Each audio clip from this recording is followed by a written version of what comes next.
కుటుంబ బాధ్యతల గురించి ఇస్లాం ఏం చెబుతుంది? అలాగే కుటుంబంలో గొడవలు రాకుండా ఉండాలంటే ఇస్లాం చెప్పిన అద్భుతమైన సలహాలు ఈ వీడియోలో తెలుసుకుందాం. వీడియోని చివరి వరకు చూడండి. కుటుంబ బాధ్యతల గురించి ఇస్లామిక్ పండితులు చాలా అద్భుతమైన పుస్తకాలు రాశారు. అందులో ప్రపంచవ్యాప్తంగా బాగా ప్రసిద్ధి చెందిన పుస్తకం ది ఐడియల్ ముస్లిం మరియు ది ఐడియల్ ముస్లిమా. ఈ పుస్తకాలను డాక్టర్ మహమ్మద్ అలీ అల్ హషిమి గారు రాశారు. ఇందులో భార్య, భర్త, పిల్లలు, తల్లిదండ్రుల బాధ్యతలు ఖురాన్, హదీసుల వెలుగులో అద్భుతంగా వివరించబడ్డాయి. ఈ ఉరుకుల పరుగుల జీవితంలో డబ్బు సంపాదించడం మీద పెట్టిన శ్రద్ధ మనం మన కుటుంబం మీద పెట్టలేకపోతున్నాం. అందుకే ఈ రోజుల్లో చాలా కుటుంబాలు చిన్న చిన్న కారణాలకే విడిపోతున్నాయి. అసలు ఒక ఇల్లు స్వర్గంలా మారాలంటే భర్త ఏం చేయాలి, భార్య ఎలా ఉండాలి, పిల్లల్ని ఎలా పెంచాలి, ఇస్లాం మనకు నేర్పించిన అద్భుతమైన జీవన విధానం ఏంటో ఈరోజు మనం వివరంగా మాట్లాడుకుందాం. వీడియోని ఎక్కడ కూడా స్కిప్ చేయకుండా చూడండి. ఇది ప్రతి ఇంట్లో ఖచ్చితంగా తెలుసుకోవాల్సిన విషయం. ముందుగా ఇంటి యజమాని అయిన భర్త బాధ్యతల గురించి మాట్లాడుకుందాం. ఇస్లాంలో ఒక భర్తకు దేవుడు చాలా పెద్ద బాధ్యతను అప్పగించాడు. నేను సంపాదిస్తున్నాను కదా, నా ఇష్టం వచ్చినట్లు ఉంటాను అని అనడానికి వీల్లేదు. భార్య, పిల్లలకు మంచి తిండి, బట్టలు, ఇల్లు సౌకర్యం కల్పించడం భర్త యొక్క విధి, హక్కు. ఖురాన్లోని సూరా అన్-నిసా 4వ అధ్యాయం 34వ ఆయత్లో అల్లా ఇలా చెప్తున్నాడు: పురుషులు స్త్రీల సంరక్షకులు, కాబట్టి వాళ్ళ అవసరాలు తీర్చాల్సిన మొదటి బాధ్యత భర్తదే. చూడండి, ఇక్కడ స్వయంగా అల్లాహ్ చెప్పాడు, కుటుంబ పోషణ, సంరక్షణ బాధ్యత పూర్తిగా భర్తదే అని అల్లాహ్ సుబ్హానహు వ తఆలా తెలియజేశాడు. కొంతమంది మగవారు బయట అందరితో చాలా సరదాగా ఉంటారు, కానీ ఇంట్లోకి రాగానే ముఖం కోపంగా పెట్టుకుంటారు. ఇది తప్పు. జమియా తిర్మిజీ హదీస్ నెంబర్ 1162లో ప్రవక్త సల్లల్లాహు అలైహి వసల్లం వారు ఏమన్నారంటే, మీలో అత్యుత్తమమైన వారు ఎవరంటే తమ భార్యల పట్ల, కుటుంబం పట్ల అత్యంత మర్యాదగా వ్యవహరించే వారే అత్యుత్తమమైన వారు అని చెప్పారు. అంటే ఇంటి యజమాని అయిన భర్త లేక తండ్రి కుటుంబ బాధ్యతలు నిర్వర్తిస్తేనే దేవుడి దృష్టిలో అత్యుత్తమమైన వారిగా ఉంటారు. ప్రవక్త ముహమ్మద్ సల్లల్లాహు అలైహి వసల్లం వారు ఎప్పుడూ తమ పనులు తామే చేసుకునేవారు. బట్టలు కుట్టుకునేవారు, చెప్పులు బాగు చేసుకునేవారు, ఇంటి పనుల్లో భార్యలకు సహాయం చేసేవారు. ఇవన్నీ ఆయన సున్నత్. కాబట్టి భర్తలు తమ భార్యలను ఒక పని మనిషిలా కాకుండా జీవిత భాగస్వామిలా గౌరవించాలి. పిల్లలకి కూడా మంచి విద్యాబుద్ధులు నేర్పించాలి. ప్రతి పిల్లలు తన తండ్రిని చూసి ఇన్స్పైర్ అవుతారు. ప్రతి పిల్లలు మా తండ్రి మాకు రోల్ మోడల్ అని అనుకుంటారు. తండ్రి యొక్క లక్షణాలు, అలవాట్లు మంచిగా ఉంటే ఆటోమేటిక్గా పిల్లలు కూడా అలాగే తయారవుతారు. ఇక కుటుంబంలో భార్య విషయానికి వద్దాం. ఒక ఇల్లు ఇల్లుగా ఉండాలన్నా లేదా అది నరకంగా మారాలన్నా అది ఒక స్త్రీ చేతిలోనే ఉంటుంది.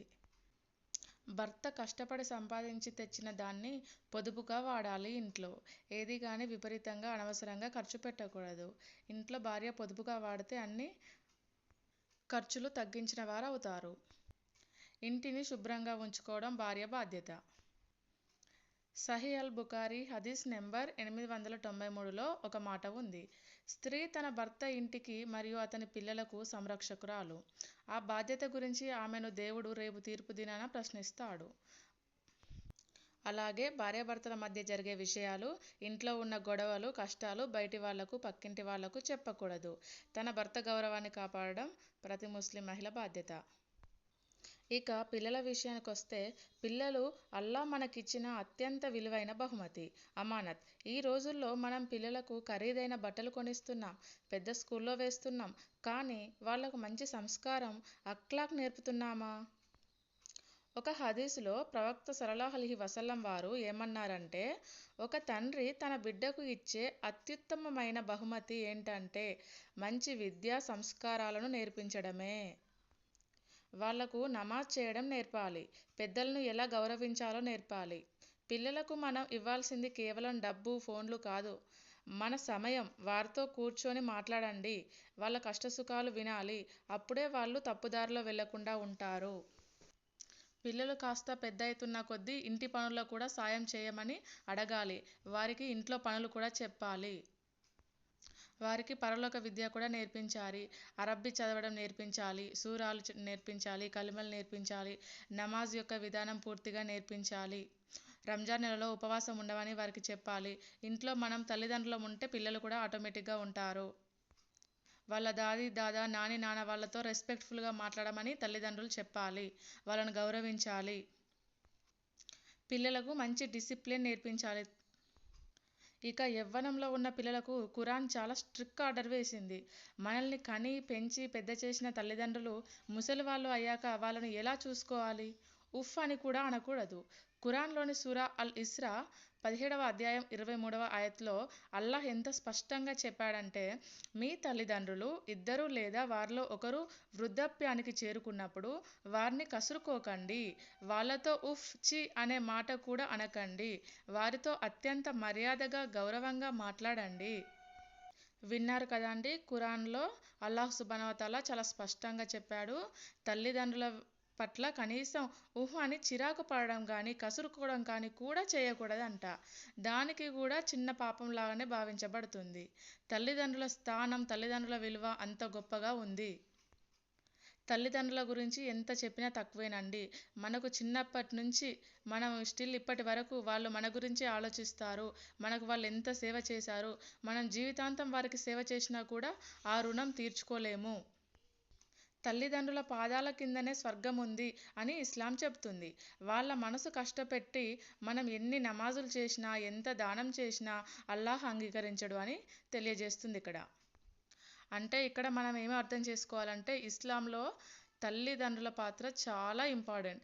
తల్లిదండ్రులను అసలే బాధ పెట్టకూడదు, ఇబ్బంది పెట్టకూడదు. వారితో గౌరవంగా మర్యాదగా నడుచుకోవాలి. వారితో మనం గౌరవంగా మర్యాదగా మాట్లాడినప్పటికి కూడా వారు మన గురించి దువాలు చేస్తారు. మన పనులు మంచిగా జరగాలి అని, మన ఆరోగ్యం కోసం ఎప్పటికీ దువా చేస్తూనే ఉంటారు తల్లిదండ్రులు. మనం మన తల్లిదండ్రుల్ని దువాలో మర్చిపోతామేమో కానీ మన తల్లిదండ్రులు మాత్రం మనల్ని ఎట్టి పరిస్థితుల్లో దువాలో మర్చిపోరు.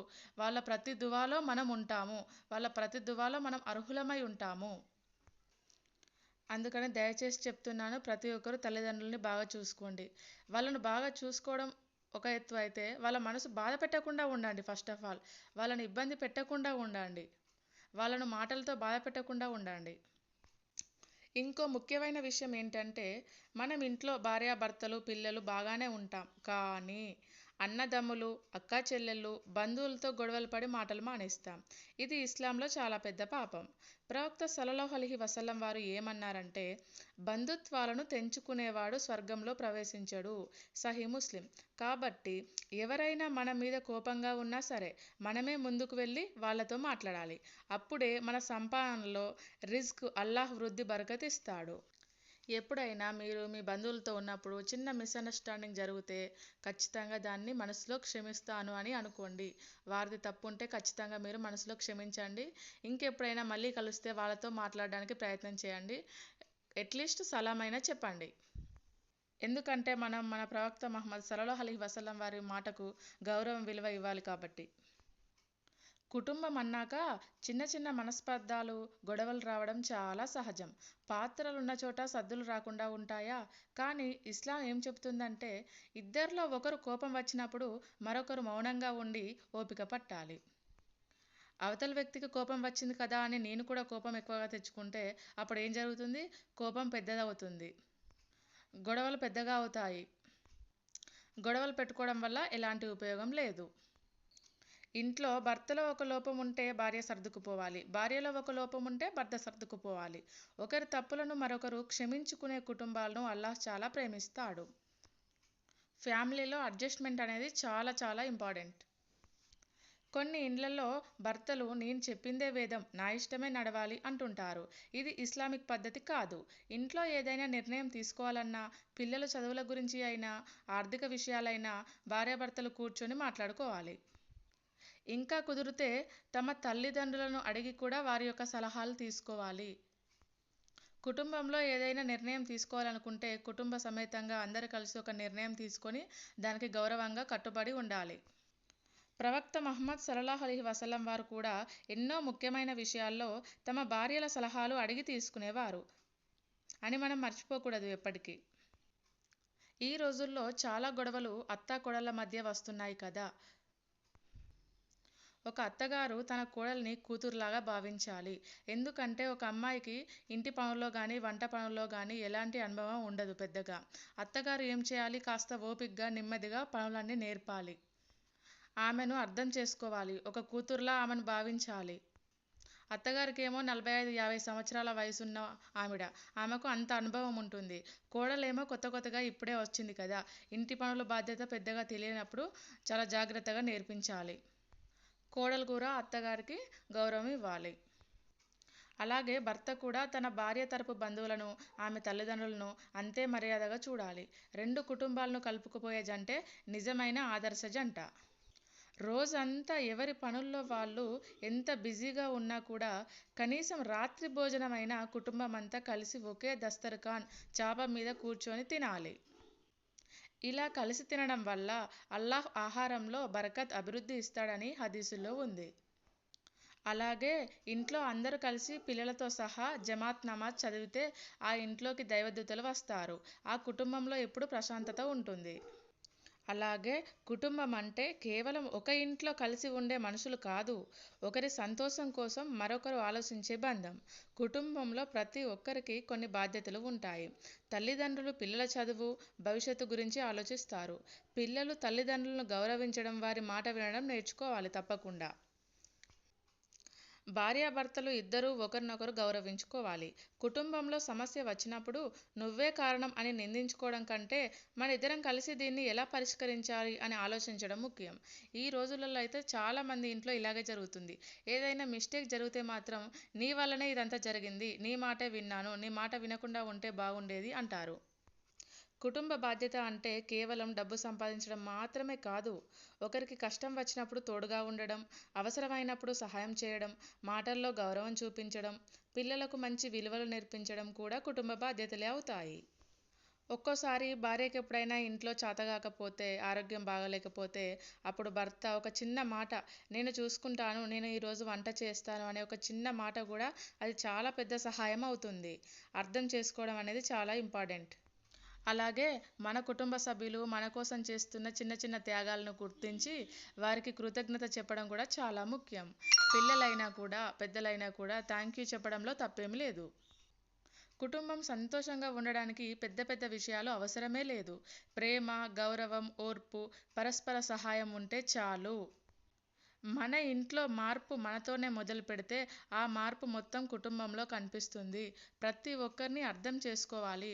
కుటుంబ సభ్యుల్ని, వారి యొక్క ఆరోగ్యం ఎలా ఉంది దాన్ని దృష్టిలో పెట్టుకొని మాట్లాడాలి. వాళ్ళ మైండ్ సెట్ ఎలా ఉంది. కుటుంబం అనేది అల్లాహ్ మనకిచ్చిన ఒక అందమైన వరం. చిన్న చిన్న విషయాలకు పట్టింపులకు పోకుండా ఒకరినొకరు అర్థం చేసుకొని ముందుకు వెళ్ళండి. మన ఇల్లే ఒక చిన్న స్వర్గంలా అవుతుంది. ఇంతకీ ఈ విషయాలన్నీ మీకు నచ్చాయా? మీ ఇంట్లో మీరు కూడా ఇలా కలిసి భోజనం చేసే అలవాటు ఉందా? కింద కామెంట్ చేసి చెప్పండి. ఈ వీడియోని మీ ఫ్యామిలీ మెంబర్స్కి తప్పకుండా షేర్ చేయండి. అల్లాహ్ సుబ్హానహు వ తఆలా మనందరి కుటుంబాలని చల్లగా చూడాలని మనస్ఫూర్తిగా కోరుకుంటున్నాను. మీ కుటుంబంలో మీరు ఏ బాధ్యతను బెస్ట్గా పాటిస్తున్నారో కింద కామెంట్ చేసి చెప్పండి. ఈ వీడియోని మీ ఫ్యామిలీ గ్రూప్స్లో ఫ్రెండ్స్తో తప్పకుండా షేర్ చేయండి. మరెన్నో మంచి విషయాల కోసం మన ఛానల్ని సబ్స్క్రైబ్ చేసుకోండి. నెక్స్ట్ వీడియోతో మేము ముందుకు వస్తాను. నెక్స్ట్ వీడియో కష్టాలు వచ్చినప్పుడు సబ్రు, ఓర్పు ఎందుకు వహించాలి, మనిషికి కష్టాలు ఎందుకు వస్తాయి, ఓపిక పడితే అల్లాహ్ ఇచ్చే బహుమతి ప్రతిఫలం ఏంటి, ప్రతి ఒక్కరి జీవితంలో కనెక్ట్ అయ్యే ఒక ఎమోషనల్ వీడియోతో మేము ముందుకు వస్తాను. అల్లాహ్ హాఫిజ్.